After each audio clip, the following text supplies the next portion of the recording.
Setelah berapa nih? Udah berpuluh-puluh episode ya, 40 episode bahas bisnis, marketing.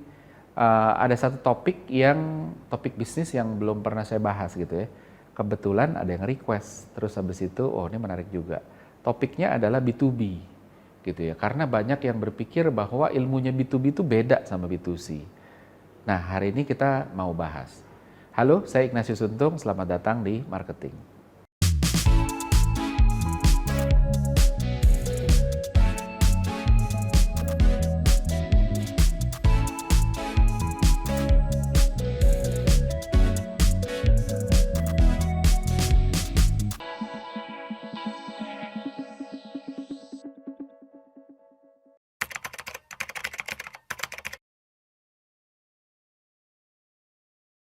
Oke, kalau berdasarkan pengalaman saya pernah kerja di perusahaan B2B, saya pernah kerja di perusahaan B2C gitu ya.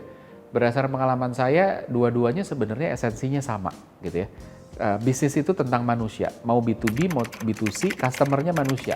Manusia berpikirnya sama, sehingga prinsip marketingnya sebenarnya sama. Tapi aplikasinya yes, benar, bisa berbeda gitu ya.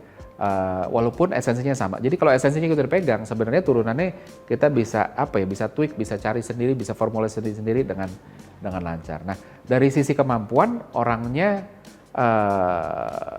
ada sedikit perbedaan. Kemampuan orangnya itu maksudnya orang-orang yang melakukan ini ya. B2C itu karena nggak banyak ketemu langsung dengan konsumen, kan mainnya di channel gitu ya. Sehingga yang penting itu bisa mikir, bisa berstrategi, sisanya interaksi lewat media, lewat channel apapun itu. Kalau B2B, karena touch point-nya langsung gitu ya, jadi ada tatap muka gitu, atau by phone minimal ya, sama orangnya langsung. Jadi nggak bisa cuma berstrategi, tapi juga harus bisa jalanin gitu ya. Jadi dari satu sisi itu lebih ke planning, terus habis itu eksekusinya bagus gitu ya, tapi eksekusinya tidak langsung. Yang satu ini eksekusinya langsung. Kurang lebih gitu. Nah, framework-nya sebenarnya sama gitu ya. Kalau kita ngomongin mau B2B, mau B2C, gitu, kita harus punya funnel. Funnel tuh kayak corong lah ya. Corong itu dari mana? Dari paling atas itu exposure gitu kan. Berapa banyak sih orang yang terekspos sama service kita, sama bisnis kita. Habis itu dari yang terekspos, berapa banyak yang bisa kita ambil sebagai leads ya. Dapat kontaknya, kita bisa entah dia ninggalin nomor telepon di landing page atau dia WhatsApp atau apapun itu ya. Terus habis itu setelah jadi leads terus kita hubungin gitu ya.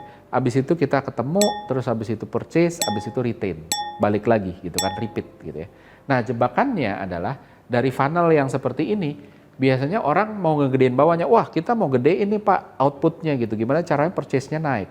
Nah, banyak orang melakukannya adalah dengan cara, atasnya aja top funnelnya digedein, exposure-nya digedein. Ketika exposure-nya digedein dengan konversi yang sama, bawahnya naik. Benar gitu ya.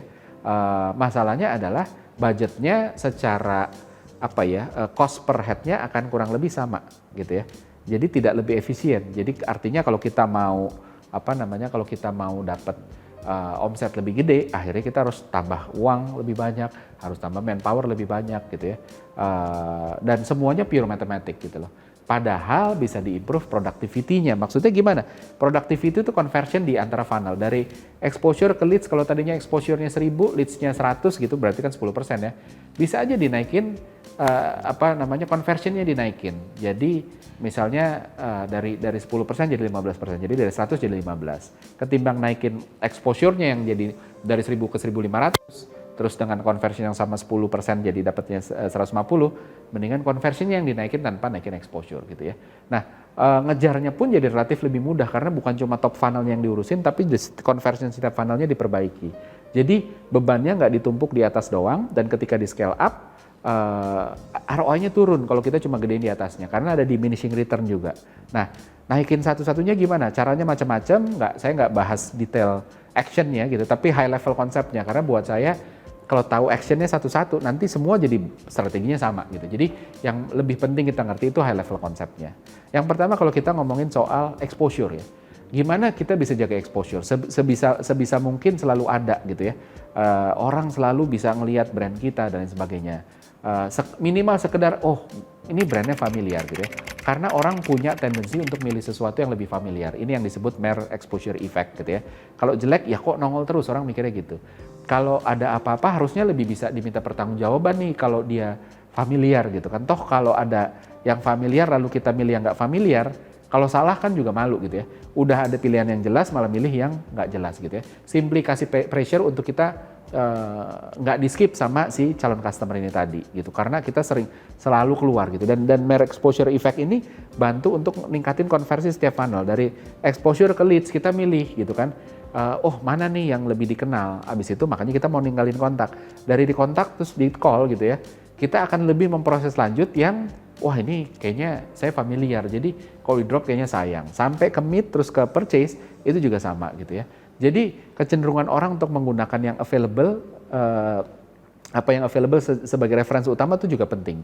Dan itu yang disebut sebagai availability heuristic gitu ya. Jadi orang merasa bahwa contoh deh, kalau kita contoh, kalau di Semarang itu ya, saya bukan orang Semarang sebenarnya gitu ya, tapi dulu saya banyak ya, sampai sekarang sebenarnya banyak saudara di Semarang gitu.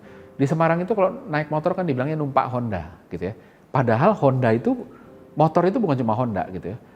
Sama kalau naik angkot itu dibilangnya numpak Daihatsu gitu. Karena angkot itu Daihatsu di sana gitu loh. Padahal ya nggak semua Daihatsu gitu, tapi sampai berapa puluh tahun itu masih dibilang begitu. Sama juga kalau secara universal, kalau kita ngomong beli Aqua, dikasihnya bukan Aqua, dikasihnya Fit lah, dikasihnya Le Minerale, tetap aja kita ambil. Kita ngomong beli Indomie gitu kan, dikasihnya ada yang sebenarnya Super Mie, ada yang sebenarnya mie sedap, ya itu dia. Karena available gitu ya. Sama juga kayak beli HP gitu ya. Kalau kita nggak consider Samsung, kita ngerasa agak aneh karena Samsung punya semua range. Jadi apapun yang mau kita beli gitu ya, segmennya apapun, Samsung itu selalu masuk jadi consideration untuk sebagian orang. Karena dia punya exposure yang luar biasa, dia punya availability heuristic tadi gitu kan. Dan termasuk juga contohnya lagi kalau di restoran cepat saji ya, salah satu yang bikin McD sales-nya tinggi adalah karena mereka punya standar drive-thru yang bagus.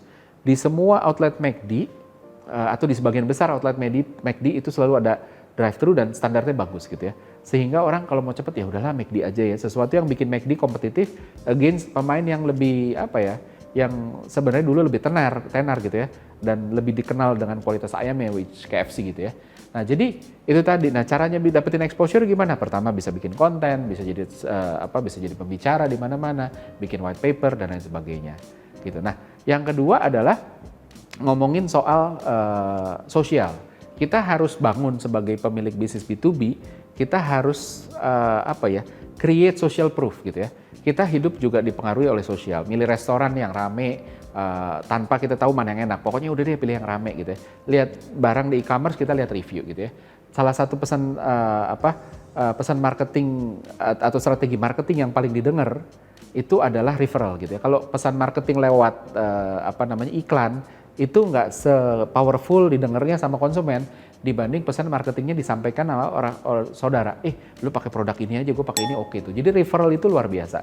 Itu bukti bahwa sosial itu emang ngebantu, dan orang-orang di sekeliling kita itu bantu untuk kita milih yang oke dan mana yang enggak. Nggak perlu ngulang kesalahan orang gitu, karena dia udah pernah dan ya udah deh kita ikut. Sosial juga ngebantu kita identitas, makanya kita berkelompok dengan yang sejenis gitu ya, sama-sama anak basket, sama-sama anak band, anak ambi, anak rising star di kantor, atau sama-sama tinggal di selatan, apapun itu gitu ya. Maka dari itu banyak kesempatan kita untuk milih sesuatu juga dengan pertimbangan sosial. Beli HP yang banyak dipakai orang, beli baju yang disukain orang gitu ya.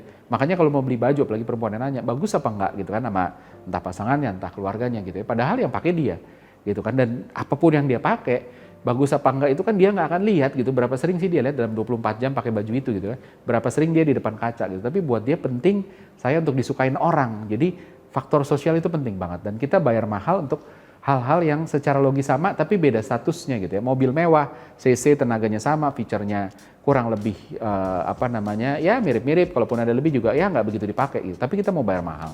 Restoran harus instagramable sekarang gitu ya. Bahkan kita milih destinasi wisata aja, itu kita ngebayangin, di bawah sadar itu kita ngebayangin mana yang nanti kalau saya liburan ke sana, saya share ke sosmed, itu dapat like-nya lebih ya gitu ya. Secara bawah sadar kita melakukan itu.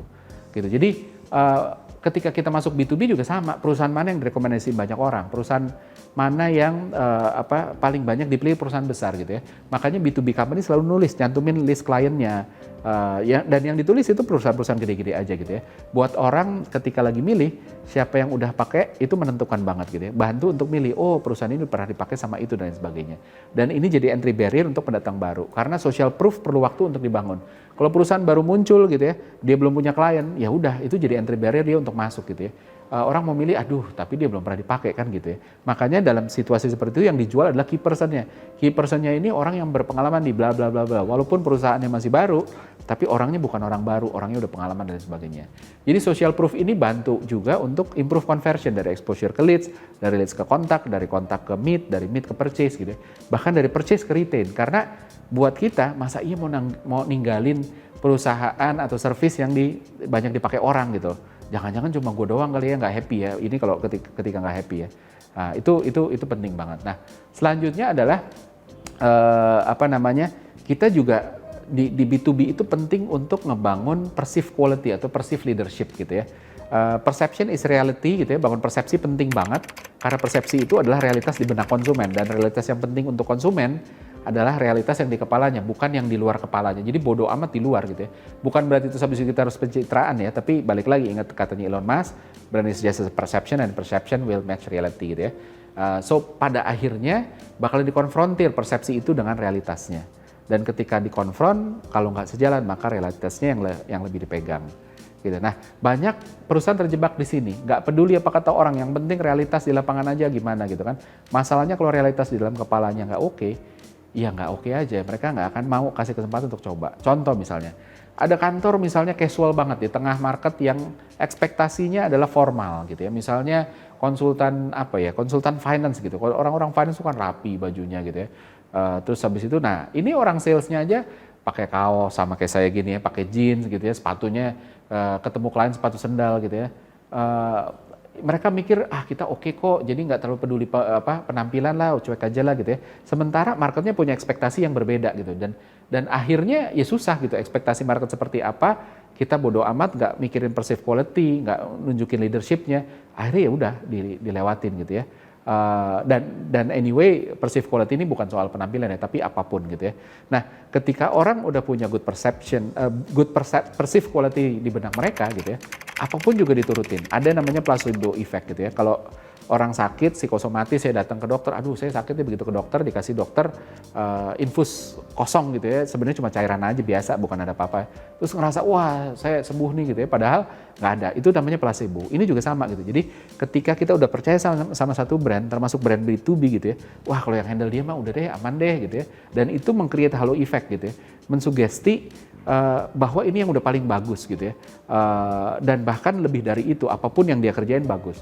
Jadi kita sampai bahkan nanti klien bisa mikir, kalau ini aja nggak bagus, gimana yang lain? Ini aja udah yang paling bagus gitu loh. Brand yang paling bagus, paling terkenal, persepsinya paling bagus aja berantakan gitu ya. Kalau dulu di media contohnya ya, dulu di kalangan orang marketing, kalau belum pasang iklan di harian Kompas, itu rasanya belum pasang iklan rasanya. Itu juga sama. Jadi Kompas pada saat itu memang juga sudah pada level untuk menciptakan halo effect itu tadi gitu ya, menciptakan placebo effect gitu. Dan menariknya kalau lalu bisa berkembang ke halo effect lebih jauh lagi, dianggap jago di bidang lain gitu. Misalnya bidangnya apa? Bidangnya finance. Terus habis itu kliennya nanya, kita lagi butuh ini nih legal consulting, kamu ada nggak gitu kan? Terus kebetulan ada gitu ya, baru buka divisi legal gitu kan. Terus ya ini bisa nih, padahal secara pengalaman belum tentu dia bagus, tapi karena dia bagus di satu sisi orang akan dia sama dia aja deh, beres deh gitu ya. Gitu. Jadi menciptakan perceived quality itu penting, dan ini bukan cuma soal improve conversion, tapi juga bahkan ini bisa menyingkirkan pesaing gitu ya. Coba ada orang sales yang mau ketemu gitu, mau jualan gitu ya. Kita sebagai petinggi perusahaan gitu ya. Terus habis itu coba ada 2 perusahaan nih ya, kalau saya jadi pemimpin perusahaan, terus habis itu saya dapat undangan, Pak ini ada dua perusahaan mau ketemu, yang satu ini anggap aja digital agency gitu ya, yang satu itu dari Google, yang satu dari digital agency yang namanya misalnya semoga convert gitu ya. Pasti saya akan mau nyempetin yang Google. Kenapa? Karena nama Google udah lebih besar dan sebagainya. Apalagi diundang ke kantornya Google, wah kantornya keren, update status, wah lagi di Google dan lain sebagainya. Jadi itu tadi, itu yang harus dibangun. Selanjutnya yang paling penting dari semuanya, ini paling penting banget gitu ya, karena semua tadi ngebantu untuk membuka kesempatan, tapi begitu kesempatannya masuk, ini yang akan bermain, yaitu adalah authenticity gitu ya. Ini penting banget gitu, ini kesempatan moment of truth gitu ya, orang akan lihat aslinya gimana. Ketika kesempatan untuk berinteraksi ada gitu ya, kita harus punya authenticity, bukan cuma nunjukin yes, tapi nunjukin itu bukan berpura-pura, tapi memang dari dalam hati bahwa kita peduli sama masalahnya klien. Bukan cuma peduli sama targetnya kita gitu ya. Nggak ada klien yang mau kehilangan vendor yang bagus. Maka dari itu gimana caranya kita bisa benar-benar bantu dia untuk menyelesaikan masalahnya. Kurang lebih gitu. Nah, orang yang manusia pada umumnya punya kemampuan untuk nangkep authenticity. Makanya ada orang yang, aduh, gue kok nggak serak sama dia, kok nggak tahu somehow kurang bisa dipercaya. Itu harus hati-hati, bahkan tanpa bisa ngejelasin. Ini juga sama. Jadi kita juga harus benar-benar genuine dari dalam hati, emang mau ngebantu dia. Ini di B2B itu penting sekali, super penting gitu ya. Sayangnya nggak banyak yang punya ini. Banyak orang yang jago jualan, tapi tidak punya kepedulian terhadap klien. Sejago-jagonya pada satu saat, sejago-jagonya bohong nih ya, pura-pura peduli gitu ya. Suatu saat itu kebaca juga bahwa dia tidak peduli, dan ketika itu terjadi, selesai semua yang udah dibangun gitu ya. Nah, kita nggak perlu khawatir kita ngabisin kebanyakan waktu untuk mikirin masalah klien dan nggak punya waktu untuk mikirin masalah kita gitu ya. Karena orang-orang juga manusia tuh punya prinsip reciprocity. Lo baik sama gue juga baik, lo jahat sama gue bisa lebih jahat, kan kurang lebih gitu. Jadi kalau kita peduli sama klien, maka mereka akan peduli sama kita, dan bahkan kita nggak bisa ketika kita nggak bisa bantu lagi, mereka akan tetap menghargai gitu ya. Mereka mikir, kalau ini sebegitu peduli aja nggak bisa, gimana yang lain? Akhirnya dipertahankan gitu, atau setidaknya direferensikan. Nah, authenticity ini bantu banget jagain mid to bottom funnelnya. Ketika interaksinya udah terjadi, ketika orang udah bisa nilai gitu ya, akhirnya orang akan convert gitu ya. Ini juga yang bantu kita nggak usah ngemis referral gitu, karena akan jalan dengan sendirinya. Diingetin boleh gitu ya, Pak, kalau ada temennya yang butuh, ada perusahaan lain yang Bapak kenal butuh, boleh ya. Tapi kalau mereka puas, sebenarnya mereka akan otomatis refer tanpa kita minta gitu. Jadi nggak perlu didorong ya. Nah, terakhir itu processing fluency. Pada akhirnya bisnis harus bisa close sale. Dan ketika semua orang mutusin untuk lanjut, apa prosesnya mudah apa nggak? Nih, saya mau lanjut nih sama perusahaan ini. Prosesnya mudah apa nggak? Kalau bikin konten bagus, terus call to action-nya nggak ada gitu kan. Terus habis itu jadi kayak bagi-bagi konten gratis gitu ya. Gampang dihubungin nggak gitu kan. Proses influencer ini bantu orang untuk lanjut. Hal sepele bisa jadi deal breaker gitu ya. Ini termasuk gimana kita ngubernya gitu. Harus pas, nggak boleh terlalu pushy sampai orang terganggu. Tapi nggak boleh terlalu loose sehingga orang lupa sama kita aja. Jadi bantu banget ini untuk di bottom funnel. Nah, kurang lebih itu teori besar behavioral science untuk marketing B2B. Turunannya sebenarnya aplikasinya banyak, tapi mindsetnya harus sama dulu, kurang lebih gitu. Seperti biasa, ada kuis dengan pertanyaan sebagai berikut.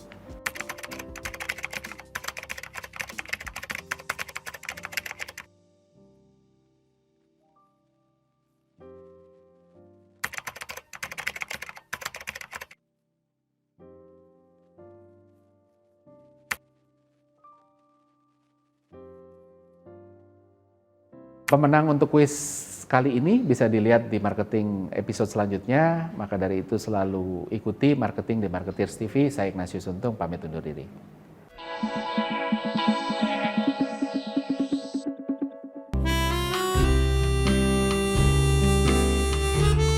Gimana? Seru-seru kan videonya?